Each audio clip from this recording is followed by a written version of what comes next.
Kakayanin mo bang makita ng araw-araw ang taong di umano'y pumaslang sa sarili mong ama?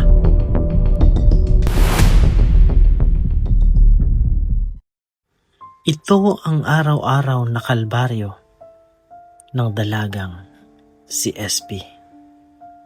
Sa isang liblib na komunidad sa Balayan, Batangas, isang 16 na taong gulang na dalaga ang biglang naulila sa kanyang ama.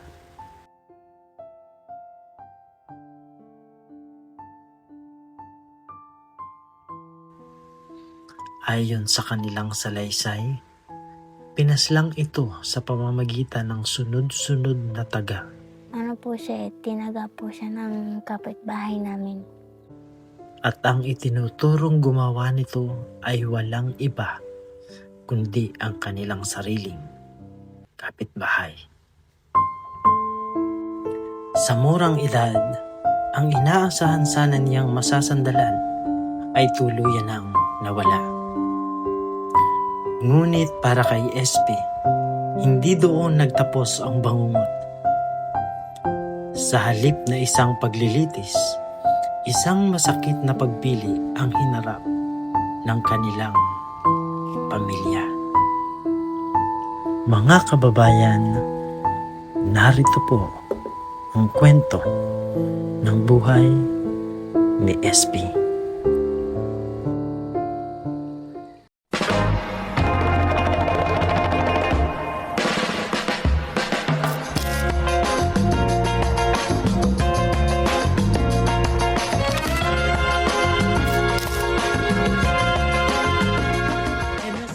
Magandang araw po sa inyo lahat mga kababayan. Nandito pa rin po tayo sa Barangay Taktak at dito po natin nakilala naman ang isang bata na sa kasalukuyan ay nag-aaral pa rin siya. Ang pangalan po niya ay Esperanza. Samahan niyo po kami at kilalanin po natin si Esperanza.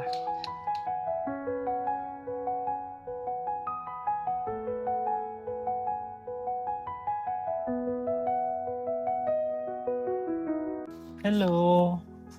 Magandang hapon! Ayan, sige. Pwede pumasok? Ayan, pwede ba kayo po? Mga kababayan, ngayon po ay kasama natin si Esperanza. Ilan taon na si Esperanza? 16 po. 16. Anong grade ka naman? Grade 8 po. Grade 8? Saan ka nag-aaral? Sa Kanda. Kanda. Anong ibig sabihin nun? Kanda Integrated School. Kumusta naman ang pag-aaral? Ito po, okay lang po. Pagbubutihan ko po para po makaahon po kami ng mama sa hirap. Ilan ba kayo magkapatid? 2 po. 2 lang. Sabi mo para makaahon kayo sa hirap. Ano ba yung mga nararanasan mo bilang isang estudyante?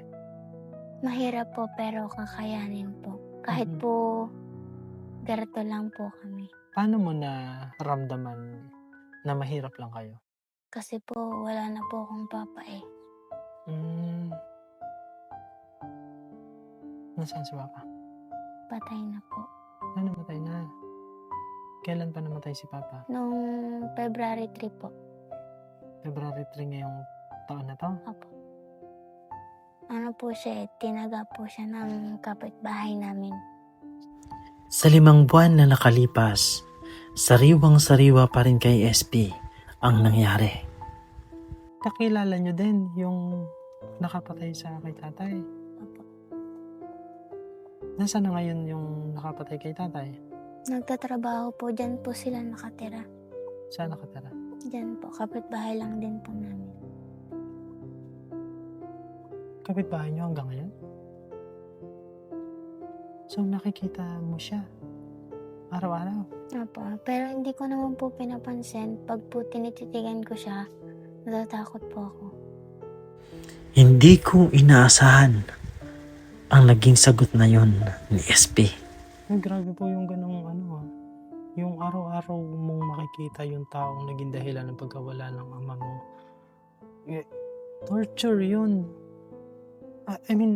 So natatakot ka every time na nakikita mo siya. Opo, pero hindi ko na lang po pinapansin. Pag nakikita mo ba siya, bumabalik sa'yo yung parang reality na siya yung dahilan kung ba't wala si papa mo? Opo. Pag po nakikita ko siya, pag po tuwing umaga, naalala ko po ang papa. Mhm. Close ka ba sa kay papa mo? Opo. Pero bakit hindi siya nakakulong? Nagbayad na po sila ng 50 po. 50,000? Ah, nareglo. Nareglo yung pamilya nyo. Opo. Bakas ang lungkot sa mukha ni SP dahil sa nangyari. Kaya't hindi ko naiwasan ang magtanong. Kung ikaw ang tatanungin, okay ka lang ba doon? Sabi po kasi ng mga tita ko, mag-oo na lang daw po ako para wala daw po malaking gulo.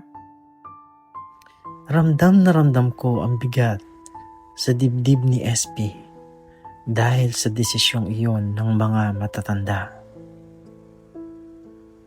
Grabe yung parang 50,000 yung halaga ng isang buhay. Tapos sasabihin sa'yo mag-oo ka na lang para hindi malaki yung gulo. Pero bilang isang anak, parang ang sakit nun para sa isang anak, no?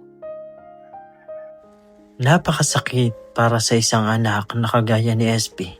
Subalit, ano nga ba ang magagawa ng isang minor de edad na kahit saang aspeto ay limitado ang kakayahan? Kung nagdesisyon ang mama mo o yung pamilya nyo na mag-areglo na lang, alam mo ba yung dahilan kung bakit nagpa-areglo na lang?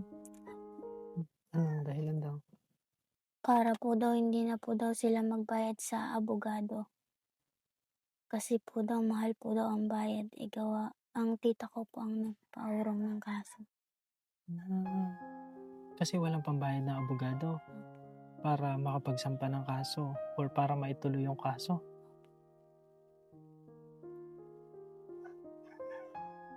Pero kung ikaw halimbawa ay nasa sitwasyon na kaya mo nang magbayad ng abogado, papayag ka ba na iurong yung kaso? Hindi po. Bakit hindi ka papayag? Para po makulong yung pumatay sa papa ko. Kasi hindi ko rin po matanggap eh. Mhm.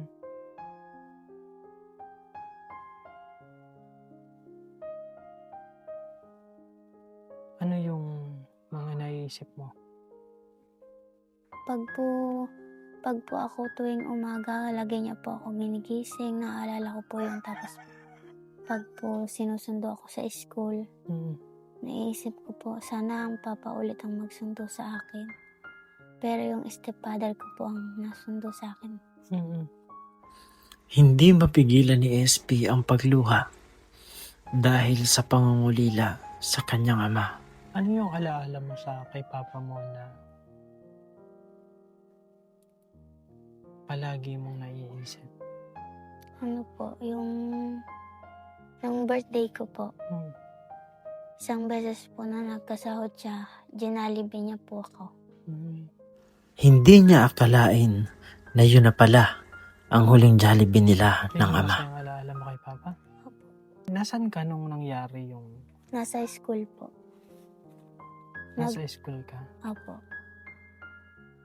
Paano mo Tapos, nalaman ang nangyari kay nag-chat po papa? sa akin yung pinsan ko na wala na daw po ang papa. Pero nung una po, hindi po ako naniwala. Sabi ko po sa pinsan ko, wag po siya magsabi ng gano'n kasi nung hinatid po ako ng papa ko, sobrang liksi niya po. Tapos nung malaman ko po na tumawag po sa akin yung tita ko po na patay na po ang papa, doon na po ako naniwala. Tapos bago po ako umuwi dito, Nung umuwi ka dito, ano yung nadatnan mo? sobrang sakit po kasi wala na po akong maiyakap na tatay.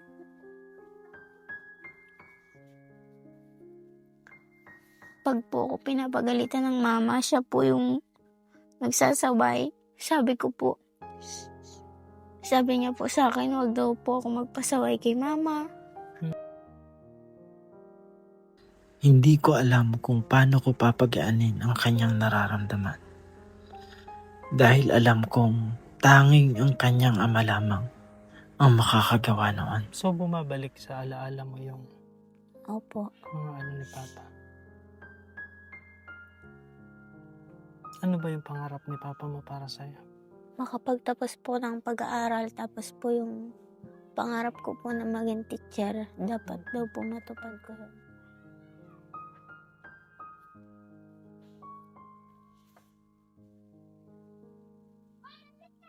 So, hanggang ngayon ba gusto mo pa rin maging teacher? Opo. Kung nandito si Papa mo ngayon, ano yung gusto mong sabihin sa kanya?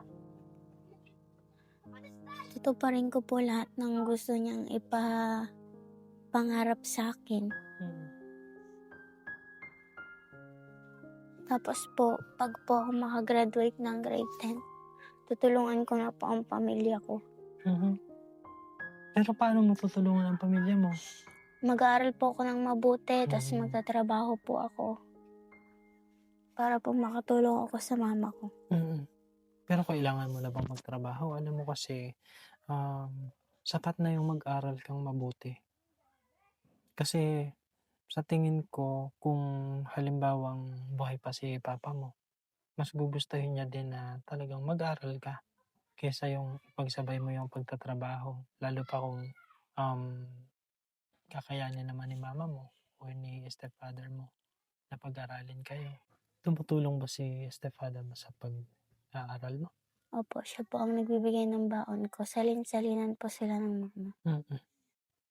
Si mama, ano ang ginagawa niya ngayon? Trabaho po. Saan siya nagtatrabaho? Sa amo po namin. Saan yun? Dito rin? Opo. So umuwi ba siya araw-araw? Opo. Mhm. Anong trabaho ba niya dun sa sa amo? Naglilinis po ng bahay. Sa bahay. Hmm.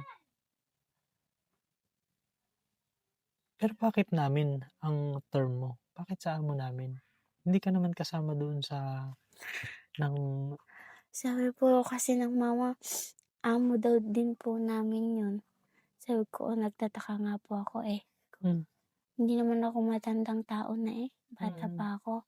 Sabi ng mama, hayaan mo na. Pero kasi, in essence, yung magulang mo, amo niya yun. Pero ikaw, bilang anak, though sa kanila nagtatrabaho, pero dapat hindi siguro isipin na amo mo yun kasi kaya ka nga nag-aaral 'di ba? Para pagdating ng panahon, kayanin mo na yun, mas mapaganda yung buhay ninyo, 'di ba? Ano yung pangaral ni Papa mo sa'yo na Huwag daw po muna ako magjowa. bago mo na magjowa? Opo. Tapos po, huwag daw po ako lumalaban sa matatanda. Mhm. Dapat po daw lagi akong masipag. Mhm. Sinusunod mo ba naman lahat ng habilin sa'yo ni Papa? Opo. Kahapon po, pagdating ko po sa school, nag-igib po ako. Tinulungan ko po ang mama maglaba. Mm. Tapos naghugas din po ako ng plato. Mhm. Kasi yung kapatid ko po, hindi ko po pinagbubuhat ng tubig. Gawa po ng kati-kati niya. May siya, may allergy. Hindi po. Rashes. Para pong hindi na po kasi natatanggal sa balat niya yung mga kati-kati niya po. Kahit po anong gamot namin, hindi po na Pero nadala na ba sa doktor? Anong sabi ng doktor? Ano po daw yung hindi na po daw talaga magaling. Dapat po daw nung unang pagtubo daw po nun. Dapat po ipina-check up na. Sinong doktor sa iyo? Ito po yung kapatid pala ni SP. Siya po ay 12 taong gulang na ngayon. Pero nag-stop na siya after niya ng grade 4. Hindi na siya nakapag-grade 5 and grade 6. Kasi dapat po, sa edad niya ngayon, dapat mag-grade 7 na siya ngayon. Pero nag-stop na siya dahil nga dun sa skin disease na meron siya ngayon. Kaso, hindi pa siya na ng doktor. Hindi siya na resetahan ng ng gamot. Anong Meron po siyang sabon. sabon? Pero yun ay napanood lang siguro sa ano, tapos yun daw ang gamot. Hindi ano ng doktor, no? Ayun, okay. Kawawa naman kasi kung tutusin dapat nag-aaral po ang batang yan. Gusto mo mag-aral, Jem? Oo. Pero bakit mas pinili mo nang mag-stop? Mhm. Tinutokso ka ba ng mga classmate mo? Hindi naman. Pero nahihiya ka lang pumasok. Mhm. Mabalik lang ako dun sa pagkakataon na nalaman mo na namatay si papa mo. Pag-uwi mo dito sa bahay, nandito pa ba yung bangkay niya? Ano po, dinala na po sa ospital. Hmm. Tapos ibinalik na lang siya dito para sa lamay. Opo. Kamusta ka noon habang nasa lamay kayo? Habang nasa lamay ng papa mo? Malungkot po lagi pong nasa tabi ng kanya pong burol. Tas ayaw po, pinapaalis po ako ng tita ko doon kasi po pinapatulog po ako. Ayaw ko po matulog. Ako lang po mag-isa nagbantay sa burol ng papa ko. Ilang taon na yung kapatid mo? 12 po. 12 na siya ngayon. So, meron na rin siyang naintindihan niya na rin yung nangyari. Nung nangyari yun sa papa mo. Opo. Ano ang reaksyon ng kapatid mo? Malungkot din po. Iyak na kayak halos nung namatay po ang papa. Hindi po siya kumakain. Mhm. Isang linggo po siyang hindi kumain kahit ano pong pilit namin ni mama. Ngayon ba? Kumakain na naman po. Tanggap mo na ba yung kung ano yung nangyari kay papa mo? Para sa akin po hindi. Pero sabi po daw ng tita ko, wag ko daw po alalahanin. Lagi pong naano sa isip ko eh. Naalala ko po. Kasi mahirap yun. Hindi mo naman mapipigilan yung sarili mo na maisip yun kasi siyempre tatay mo yun. Diba? So, palagi mo talagang maaalala yun. Kung gaano kayo kasaya dati. Tapos ngayon biglang wala na, no? Pero parang ilang months lang din nang nagkaroon naman ng bagong asawa si mama mo, ano? Ayaw ko po sana kasi Hmm. po mahirap na din po eh. Hmm. Nung una po, sabi ko po sa mama, wag na siya po mag-asawa. Sabi din po ng kanyang kapatid po ng papa ko, sabi din po na wag na daw po mag-asawa. Pero hindi ko po mapigilan. Gusto niya po. Ikaw, sige. Pero tumutulong naman po sa amin yung stepfather ko. So, kumbaga nakakatulong naman dun sa inyong pang-araw-araw na nag-uusap kayo ni mama mo tungkol sa kung ano yung pangarap mo? Minsan po, pag po naaalala niya po ang papa. Paano yung nagiging takbo ng usapan ninyo? Minsan po, yung una po nagbibiruan kami, tas po pag po nakikipagbiruan po ang tito, nakikisali po siya, tapos naalala ko po ang papa, tas doon na po kami nag-iiyak na yung pangarap ko daw po, ituloy ko, tapos sabi daw po kasi ng papa ko, ituloy ko po yung pangarap ko para po makapagtapos ako. Hanggang ngayon, umiiyak ka pa rin pag naalala mo si papa? Opo. Kasi sobrang hirap nun para sa isang anak. Nung parang hindi ka binigyan ng choice na or wala kang kakayahan na ibahin yung desisyon ng mga mas matatanda kasi nga wala ka pang kakayahan para panindigan yung kung ano yung iniisip mo. Kasi sabi nga ni Esperanza kanina, kung sa kanya, hindi siya para magpaareglo no? Ang gusto niya sana makita na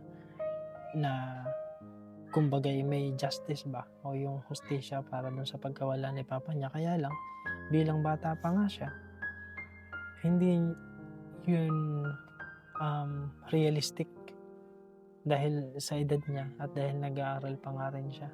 Saka yung decision kasi hindi naman niya hawak. nandun sa mga mas nakakatanda.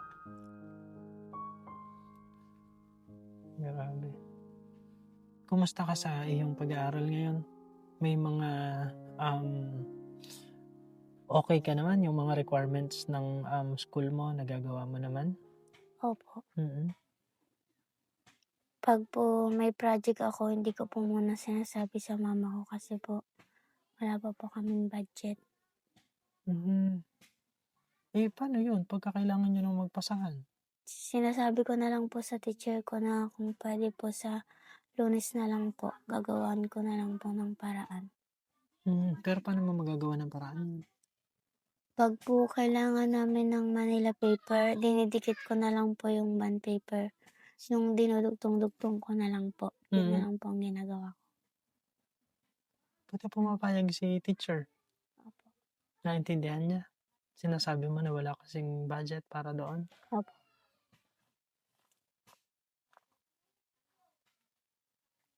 Palagi ka bang may baon pag pumapasok ka? Meron. Magkano ang baon mo?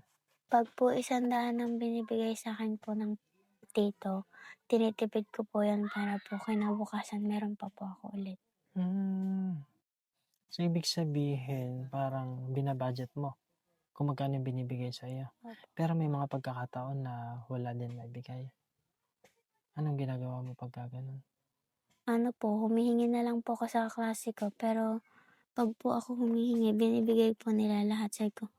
Tapos sinasabi ko po, ba't niyo binibigay lahat? Naawa din po sila sa akin. Mm. Mm. Tapos pag ako naman po meron, binibigyan ko din po sila. Mm. Mm. Yung kapatid mo ba nag-aaral din? Hindi na. Bakit hindi siya nag-aaral? Gawa po ng kanyang Yung sakit. sa skin niya? Opo. Nakakahawa daw ba? Hindi naman. Hindi naman. Kaya lang hindi siya makapag-school. Gawa po, lagi po siyang binubuli sa school, tapos po nahihiya siya. Oo. So ngayon, nasaan siya ngayon? Nandiyan Naglalaro? po naglalaro. Pero grabe yun kung yun yung dahilan kung bakit hindi nakakapag-aral yung isang bata.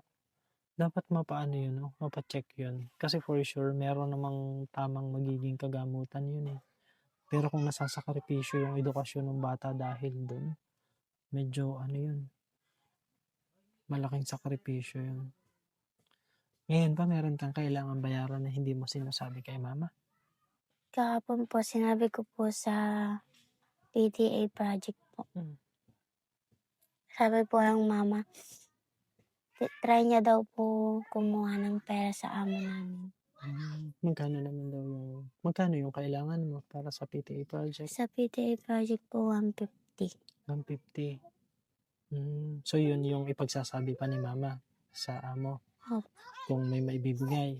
Paano kung walang maibigay ang amo? Sasabihin ko po sa teacher ko na pag po nakapera ang mama, bago po ako magbigay. Grabe.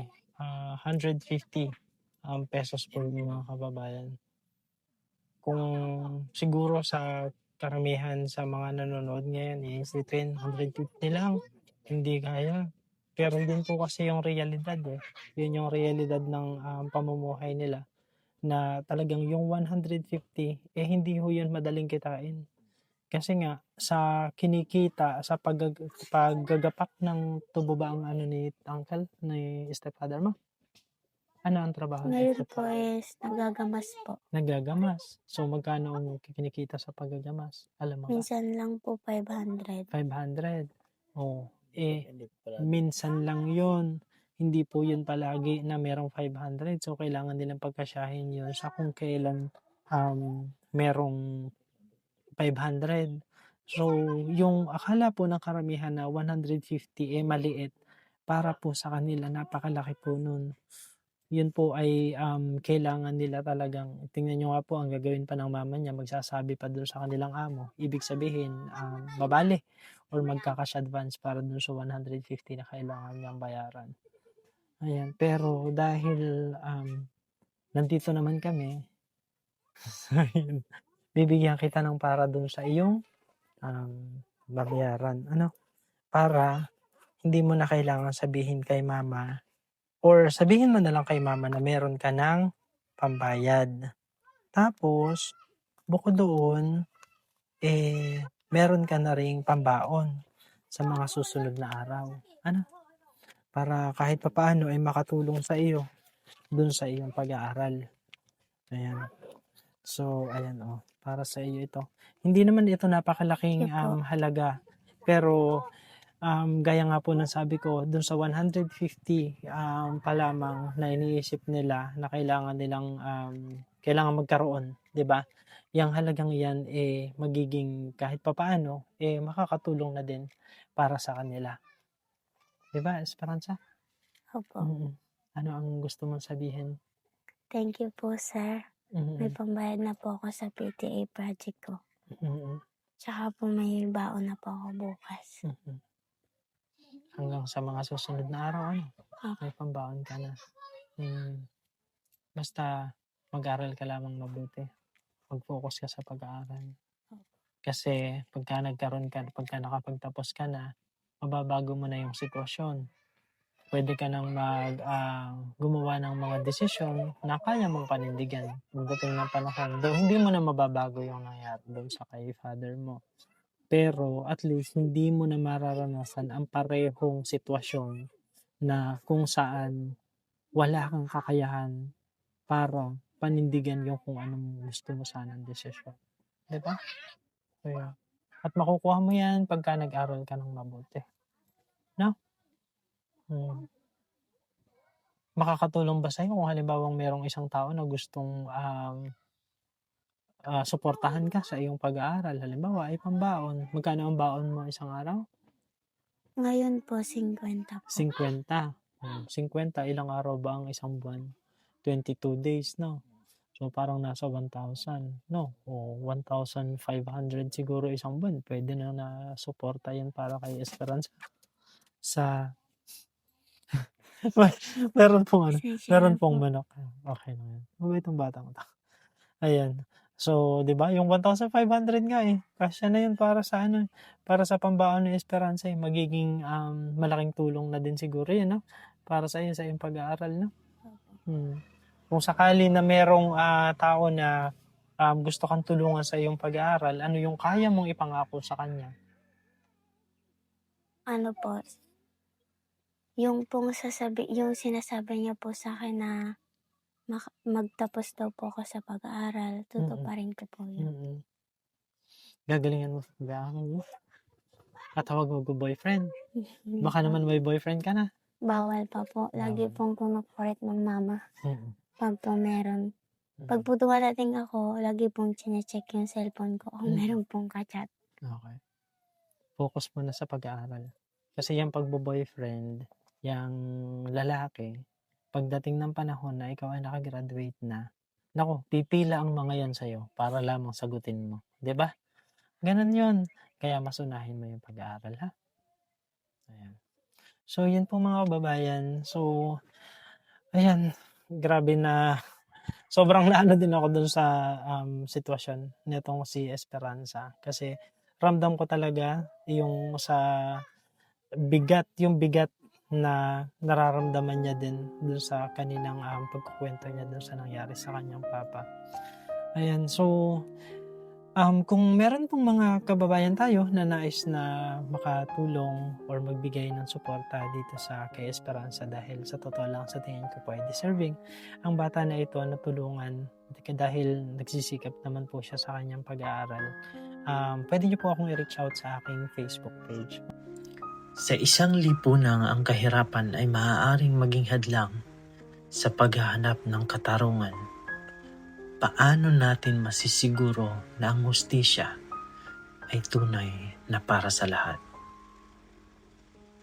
Ako po si Toots, at ito ang mga kwentong nagpapaalala sa atin na sa likod ng bawat numero, bawat balita, at bawat pangyayari, may mga buhay na patuloy na naghihintay na marinig. Hanggang sa muli po, at maraming salamat.